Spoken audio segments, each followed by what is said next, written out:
Bonjour, dans ce tutoriel on va voir une présentation de la structure d'adressage IPv4. En effet, qu'est-ce que l'adressage IPv4?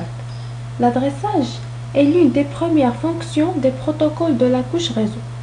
L'adressage permet de mettre en œuvre la transmission de données entre des hôtes situés sur un même réseau ou sur des réseaux différents. Le protocole IPv4 ça veut dire Internet version 4, permet un adressage hiérarchique des paquets qui transportent les données. Tous les périphériques appartenant à un réseau doivent être identifiés de manière unique. Au niveau de la couche réseau, les paquets de communication doivent être identifiés par les adresses sources et de destination des systèmes et des deux côtés. Avec l'adressage IPv4, cela implique que chaque paquet comporte dans l'entête de la couche 3 une adresse 32 bits et une adresse de destination de 32 bits. Dans le réseau de données, ces adresses servent de configuration binaire. À l'intérieur des périphériques, une logique binaire numérique est appliquée pour les interpréter. Pour les utilisateurs, une chaîne de 32 bits est difficile et encore plus difficile à mémoriser. Par conséquent, nous représentons les adresses IPv4 à l'aide d'une chaîne décimale à points. C'est ce qu'on va voir expliquer plus tôt.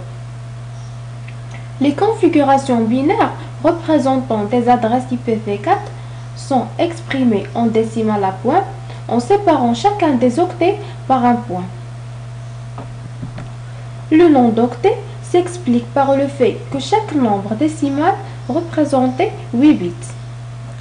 Par exemple, c'est une adresse de 32 bits et elle est exprimée en décimale à points de la manière suivante. Gardez l'esprit que les périphériques utilisent une logique binaire.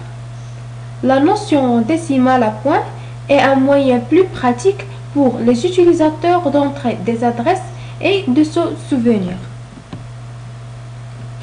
Pour chaque adresse IPv4, une partie des bits de valeur supérieure représente l'adresse réseau. Au niveau de la couche 3, un réseau se définit par un groupe d'hôtes dont la partie adresse réseau de l'adresse contient la même configuration binaire. Bien que l'ensemble des 32 bits définisse l'adresse IPv4 d'un hôte, un nombre variable de bits constitue la partie haute de l'adresse. Le nombre de bits contenus dans la partie haute détermine le nombre d'hôtes possibles sur un réseau. Et voilà, cette figure montre la partie réseau. Et cela, une figure qui montre la partie haute. Par exemple, si un réseau particulier doit contenir au minimum 200 hôtes, il faut utiliser suffisamment de bits dans la partie haute pour pouvoir représenter au moins 200 configurations binaires différentes.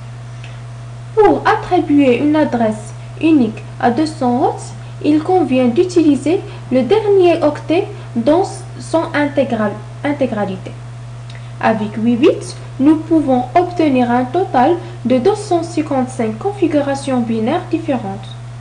Nous en déduisons que les bits des 3 premiers octets représentent la partie réseau.